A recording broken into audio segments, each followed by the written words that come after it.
This is government CCTV footage from surveillance cameras overlooking Lekki Tollgate. Recorded without sound, it was shown as evidence in the judicial panel.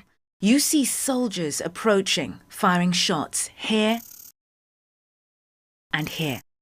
We lined up the footage and it corroborates our previous reporting to show the first time we see and hear gunshots. Notice the building to the right of your screen. Here is the same moment from that building. They are releasing fire.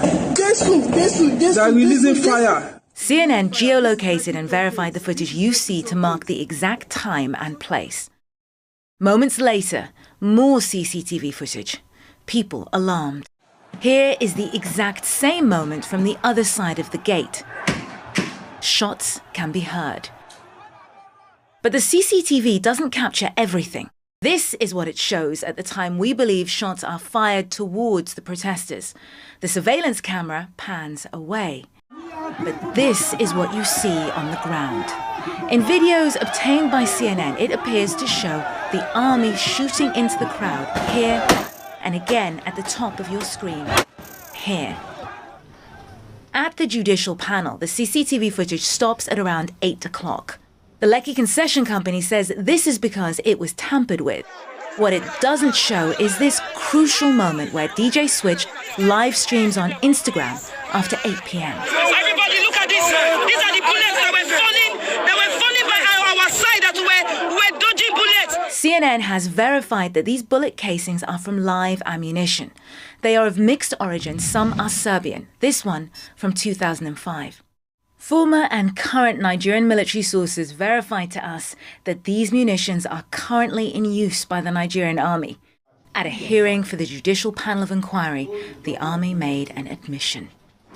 The soldiers will be given both live and blank bullets.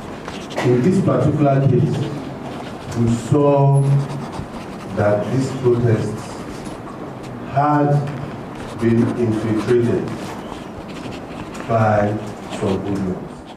But eyewitnesses and families we spoke to say the ammunition used that night by Nigerian authorities was very real. This is where I was shot, and the bullet went through my back. Up until this point, the army had denied they had live bullets at all on that night.